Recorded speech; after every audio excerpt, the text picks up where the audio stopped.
Alright guys, out here on the river, and I actually half expected it to be snowing. It actually was snowing on and off in hills all week. So I was actually half expecting there to be snow on the ground up here today, but there's not. And finally we are having some rain, some moisture in the air, some snow.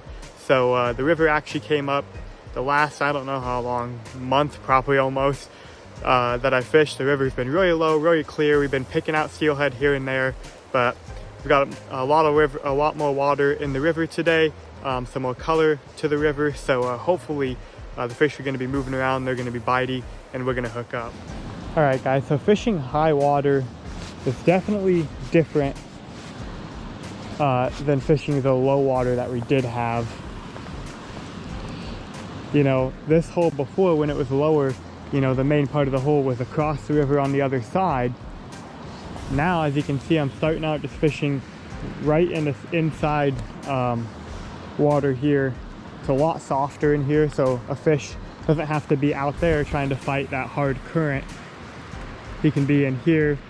I don't know if you can see my float. It's a little bit softer water, so the fish aren't out there battling that heavy current and the debris that starts coming down the river.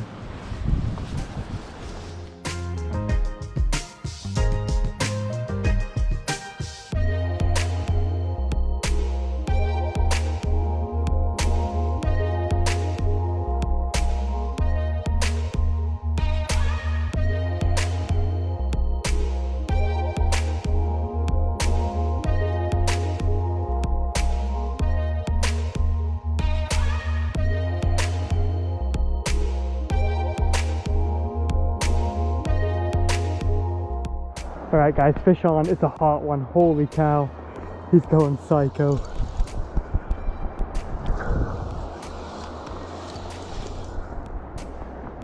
There we go guys.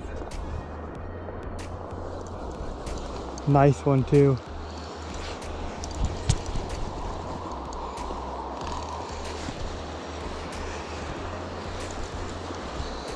Oh yeah, we got to get this fish guys.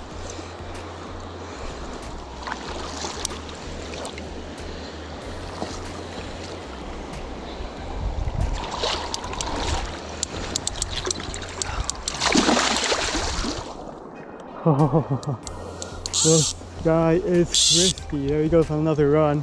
Had my clicker on while I was trying to land him. Risky.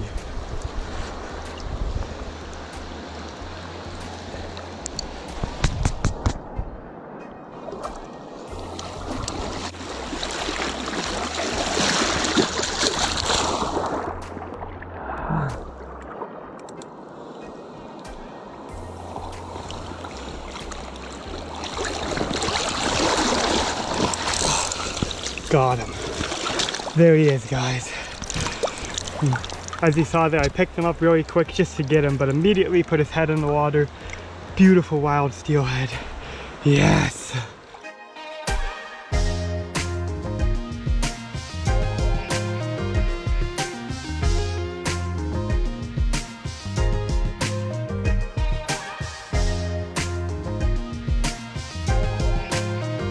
So, killer day so far. Gotta get Jared on the fish.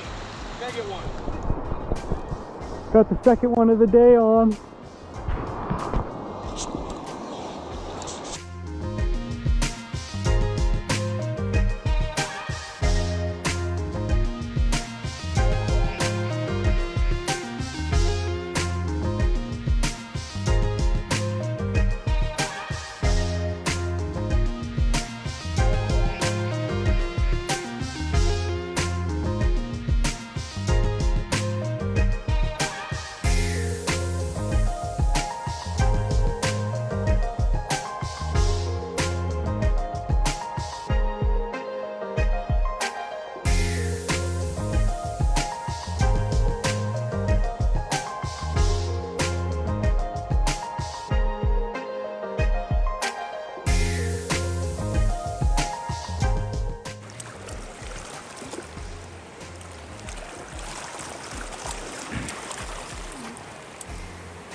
See, if it was a hatchery fish, you just grab it by the gills.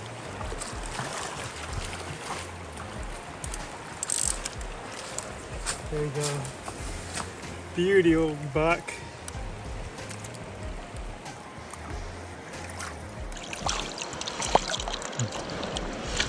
That's a nice fish though. Yeah. Okay, I'll stop the footage and get a picture real quick. Pretty little colors on them, just double striper. Yeah. Where's the advantage of the center feed?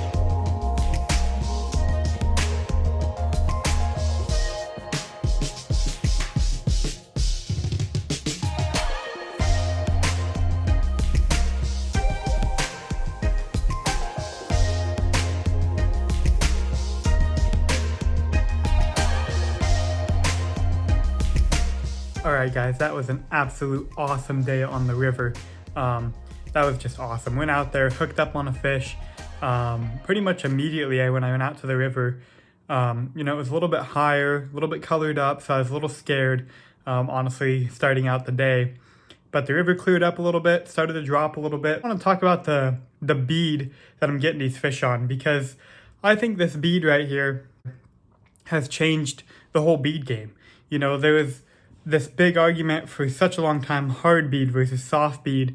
You know, the soft bead, the fish hang on to it longer, but then it's hard to peg them and they tear through the stops really easy. The hard beads are really easy to peg, but then the fish, you know, will bite them and feel that they're hard and spit them out really fast, or they can use them as leverage because of how hard they are. This bead right here is the Incognito bead by Randy, Lured by the Bead. I'll put a link in the description in this video so you can find his beads. But this is one of my favorite colors too, but he has, you know, all sorts of colors. And I'm actually going to throw this in a jar really quick of water and show you what makes these beads so special underwater as well as rigging them. Alright guys, so I got a glass of water here. Now this is the same bead I just had. Now what makes these beads so special is that on the inside it's just a regular hard bead, but they have the soft plastic shell on them, if that will focus. And you can see that as the sun's hitting it, you can really see the shell on the outside and then the hard bead on the inside. Now that that bead is in the water, you can really see the shell on that bead. You can see the inside and the outer shell. And that right there is so natural and gives off such a different presentation than a normal soft bead. A normal soft bead or hard bead that's just all the way solid through isn't going to give that natural egg look with that outside shell and the inside of the bead like that. So I'm going to grab another bead. So this here is another one of my favorites. This is just, I believe he calls this natural row or natural with the blood dot. Or with, not the blood dot, but the eye. The eye. So you can actually customize these and get 1 or 2 dots. This one's a 1 dot. But it's just orange with the clear shell and then the dot on it. And if I get this in there, you can see, spin this jar around a bit, and get them where you want them. But you can see kind of the same thing. There it is right there. It's the same thing. It's that outer shell you can really see, and then that inside just pops. And the dot's facing away right now, but there's the black dot on the other side. And it's so natural going down the river. And you can get these in, I believe he makes all the way down to 8mm, maybe even 6mm. But I know 8mm for sure. I have some 10mm, 12mm. Up to, he started making bigger ones up in the 20, 23mm range for those big Chinook salmon. But for steelhead, I love the smaller sizes. But you can just see what those beads look like in the water. Alright, back on the couch here for a second. So you guys can see those beads, how natural they look underwater. They're not like a normal bead where you throw them in there and they're just one solid color. They have that you know, outer shell and the inner solid, and you can really see it underwater. And I believe that these fish that are keyed in, you know, watching, I mean, they live their life in the river, you know, obviously they're in the ocean, but a majority of their life spent in the river, they're watching salmon eggs, steelhead eggs, you know, and different debris, all kinds of stuff flow down the river. And they get smart, you know, especially when you got a bunch of anglers out there hooking them all the time with stuff, you know, and hooking a fish and losing it. A lot of times I can go through behind those guys with these beads and hook up fish that they already hooked and lost, or that they couldn't get to bite, because how natural these beads look. And he has a ton of different great colors. Also, I want to say this too, he doesn't give me any kind of discount. I'm just doing this because I think these beads are that great. I don't get any discount. You know, I send him pictures sometimes and, you know, he says, oh, thanks, you know, for using the beads. Good job. But nothing like that. I don't know him personally. But this guy, Randy Bales, makes awesome beads.